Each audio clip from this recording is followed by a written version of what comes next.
ভারতের প্রথম ডাকঘর কোথায় অবস্থিত?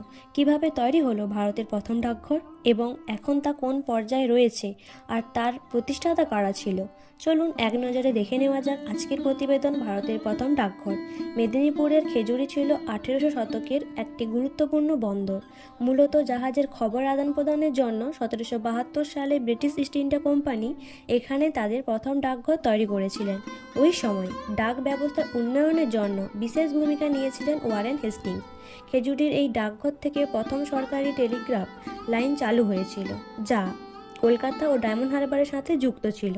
জানা যায় রাজা রামমোহন রায় 1830 সালের 19শে নভেম্বর এই ডাকঘর ব্যবহার করেছিলেন। পরবর্তীতে 1774 সালে কলকাতায় এবং 1764 সালে বোম্বেতে ডাকঘর প্রতিষ্ঠিত হয়েছিল। যদিও বর্তমানে কলকাতার জিপিও অন্যতম বিখ্যাত হলেও ঐতিহাসিক রেকর্ড অনুযায়ী প্রথম ডাকঘরটি বাংলার মেদিনীপুরেই প্রতিষ্ঠিত হয়েছিল।